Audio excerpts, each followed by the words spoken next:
Ashimwe bene data, ndabaramukije na kandi nanone mu izina ry'umwami wacu Yesu Kristo. Amahoro y'Imana abane natwe. Imana ibahe umugisha, mbifurije icyumweru cyiza cy'umugisha, icyumweru cyo kubona ibyiza, icyumweru cy'umugisha iburyo cyangwa ibumoso. Abakomeza kunkurikirana by'umwihariko bahaye ikaze mu ijambo ry'Imana, kandi mbibona ndabashimira cyane. Ndabashimira ko umunsi ku munsi mu ntera imbaraga zikaba ari nazo zitumye nongera kugaruka.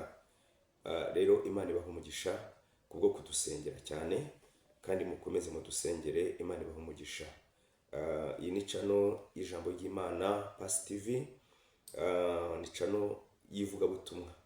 Ndumva tutazajya kure y'ijambo ry'Imana kuko niwo muyoboro Imana iduhaye kuvugira ijambo ry'Imana. Abari hano mu Rwanda, abari muri Afrika, abari mu bihugu bigiye bitandukanye, mwese mudukurikirana tubahaye ikaze mu ijambo ry'Imana. Imana ibaha umugisha. Turabakunda cyane, turabasengera.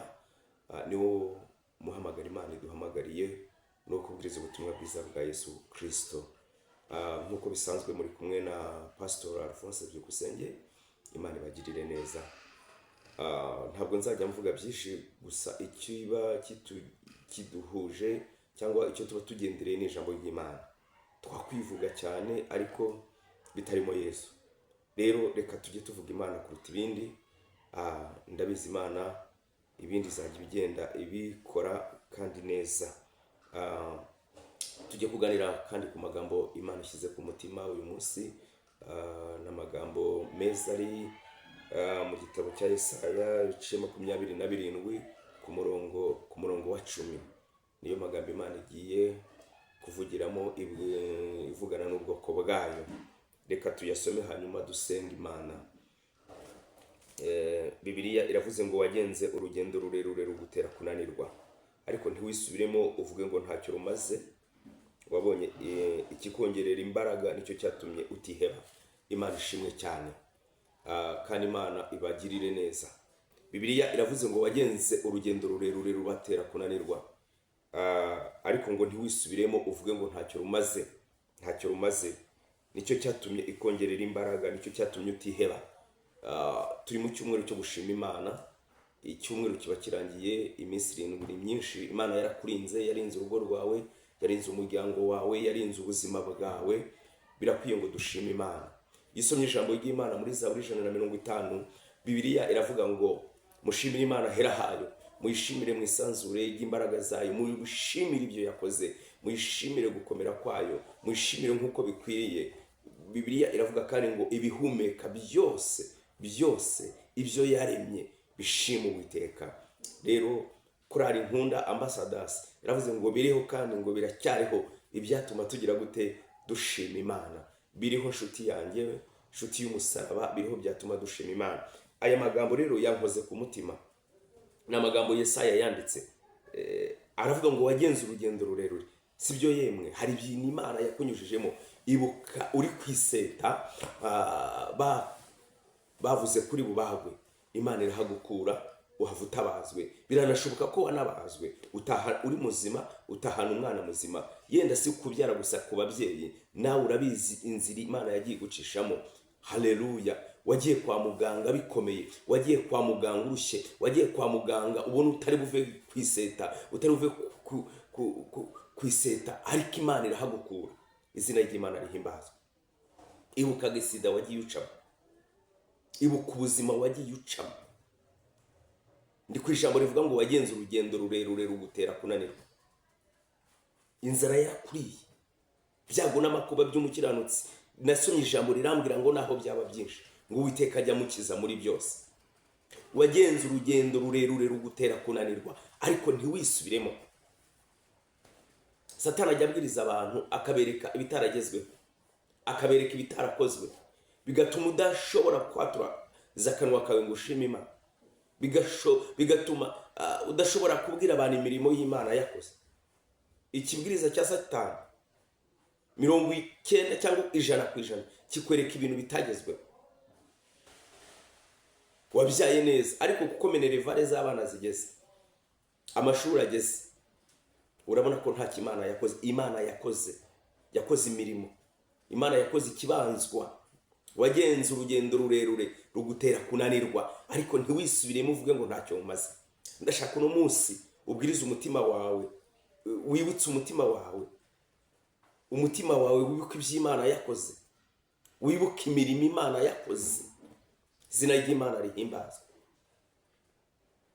Imana ituganze kandi Imana itugirire neza. Ndashaka dushima Imana. Wowe unkurikiranye uze muri komenti kuza gushima Imana. Niba wumva hari ahantu Imana yagukuye, niba wumva hari ahantu Imana yagukijije, niba wumva hari ahantu Imana yakugiriye neza, uze kuvuga ngo nanjye ndashima Imana. Wagenze urugendo rurerure rugutera kunanirwa, ntiwisubiremo uvuge ngo ntacyo rumaze.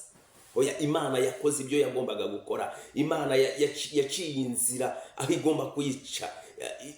Hari igihe tujya imbere y'Imana dusenga, ubwira Imana ngo Mana ni urugero yenda ngaburira, ugasanga iguhaye uburinzi, ukumva Imana itarakoze kuko yagushyizeho uburinzi, kandi uwo munsi amatangazo yamanitswe ni menshi. Rero ntabwo Imana yahaye agaciro inzara, yatesheje agaciro inzara. Irakurya ariko iguha ubuzima, iguha amagara mazima, kurindira mu buntu bwayo. Ni Imana ibanza ikibanzwa. Imana itugirire neza. Urugendo rwarakunanije nibyo, ibyo waciyemo nibyo byarakuvunye, biranashoboka ko hari ingaruka zabyo uri mucamo, ariko Bibiliya iravuze ngo ntiwisubiremo uvuge ngo ntacyo rumaze. Imana ikura Abisirayeli muri Egiputa ibajyana muri Kanani. Bibiliya iravuga ngo yabanyujije inzira ziziguye, ahantu hatagira amazi, ahantu hatagira umuriro, ahantu hatagira, ariko ngo yababereye inkingi. Ku manywa ngo yera yabayoboraga, nijoro ikababera inkingi y'umuriro ikabacanira. Ariko ngo bagira ahantu baza kwitotomba, babwira Mose ngo niki cyatumye udukura muri Egiputa. Bibuka ngo intagara y'iryo na tungurusumu n'amadegede, bibagirwa aho barimo bajya, baritotomba, bitotombera Imana. Ariko Imana ntiyabakuraho umugambi wayo, ikomeza ibajya imbere, irabayobora. Kuva muri Egiputa ugera i Kanani, iminsi bagenze, imyaka bagenze, ntabwo inkweto yigeze ibasaziraho, ntabwo imyambaro yagiye ibasaziraho babyara, nta soko rihaba, ntabwo bigeze bambara ubusa. Baburaga amazi, Mose agakubita ku rutare, amazi akaboneka. Batakamba, basenga, bavuga ngo Mana dukeneye inyama, Imana ikamanura bakarya. Ndashaka kugarura umutima, wibuke iby'Imana yakoze, hahandi yagukuye, hahandi yakugejeje. Imana itugirire neza, Imana ituganze cyane. Wagenze urugendo rurerure rugutera kunanirwa, ntiwisubiremo. Imana yarakoze, Imana yaguhaye urugo, baravuze ngo ntabwo uzabyara, Imana yarakubakiye, bavuga ngo ntabwo uzubaka, Imana irakurinze, bavuga ngo ntabwo uzarama, Imana yakubereye Imana uburyo ubwo ari bwo bwose bushoboka. Wagenze urugendo rurerure rugutera kunanirwa, ariko ntiwisubiremo uvuge ngo ntacyo rumaze. Yaguhaye ikikongerera imbaraga, nicyo cyatumye utiheba.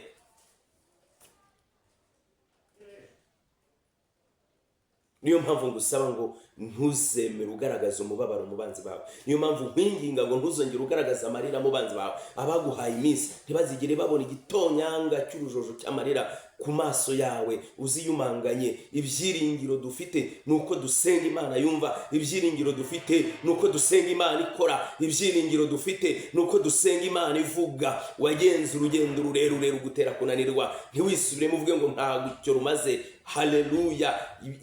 Yaguhaye ikikongerera imbaraga, yaguhaye amazi mu butayu. Haleluya. Yaguhaye ibyo kurya ushonje, yakwambitse wambaye ubusa. Imana itugirire neza. Nta kitakoze nshuti zanjye, nta kitakoze, yakoze ikibanzwa. Imana itugirire neza.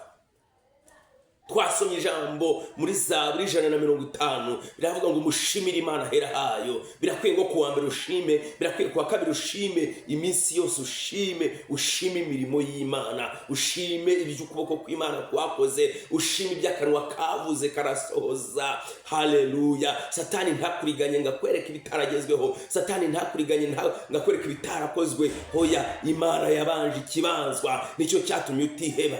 Izina ry'Imana rihimbazwa. Imana itugirire neza, Imana ishimwe.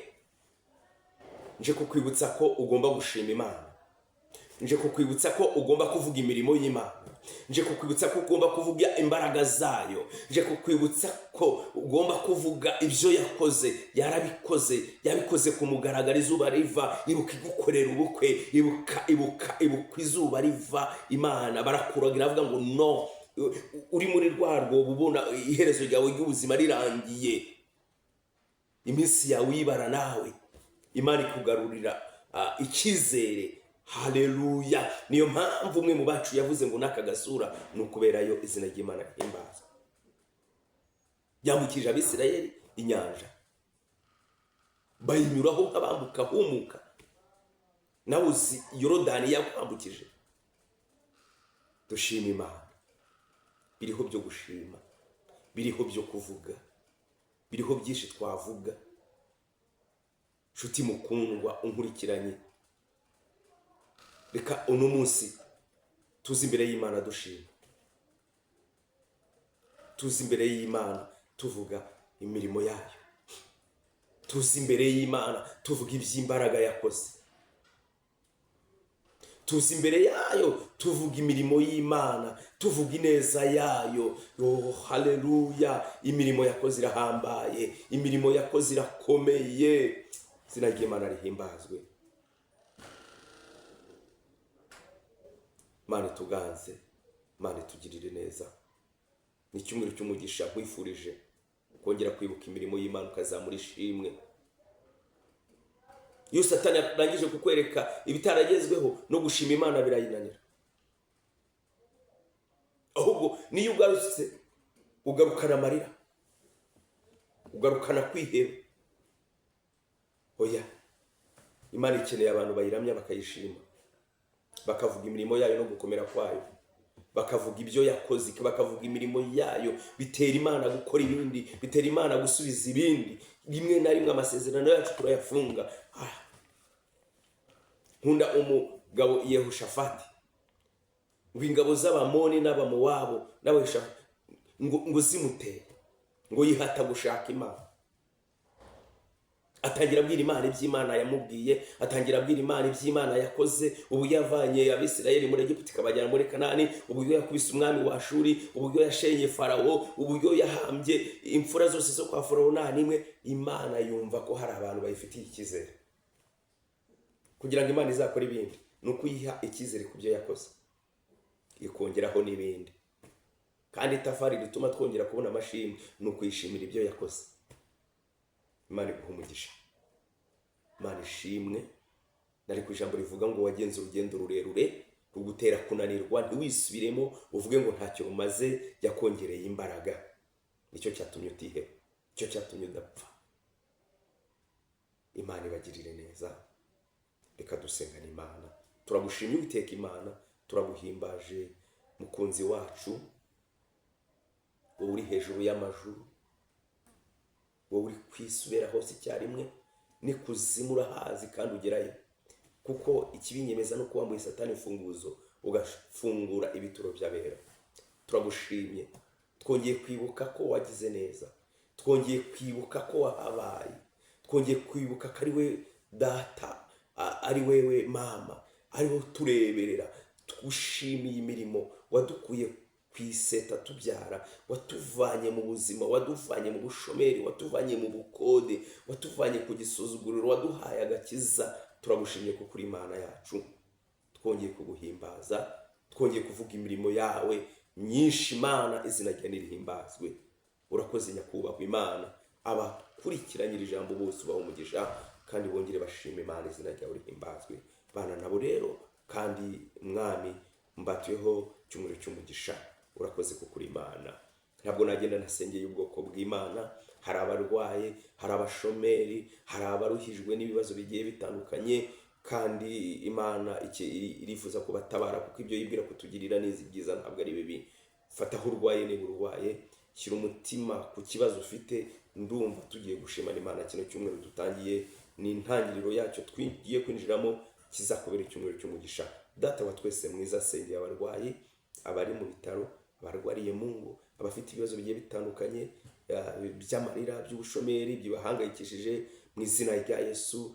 Mana, ndatuye umugisha kuri bo, ubabere Imana, ubakize, ukuboko kwe kube hejuru y'ibibazo byabo mu izina rya Yesu. Ntabwo nasoza ntasengeye abana bagiye gutangira amasomo. Mana Data wa twese mwiza, abana ni umwandu, ni umugisha uva ku Uwiteka. Sengeye abana b'Abanyarwanda, sengeye abana aho bari hose, tanga ubwenge Mana, tanga ubwenge mu bana bacu mu izina rya Yesu. Hari n'abandi bijanditse mu biyobyabwenge, abo bagaruza ukuboko kwawe mu izina rya Yesu Kristo. Mana, ukuboko kwe kuzagendane n'abana bajya ku mashuri, uzabarindire ku mashuri mu izina rya Yesu. Natuye ubwenge buva kuri wowe buraboneye, bwemera kugishwa inama, izina ryawe rihimbazwe. Ndagushimye ko kuri Imana, kumugisha ubwoko bwawe, ngaho babera Imana, icyubahiro kibi cyawe mu izina rya Yesu. Amen.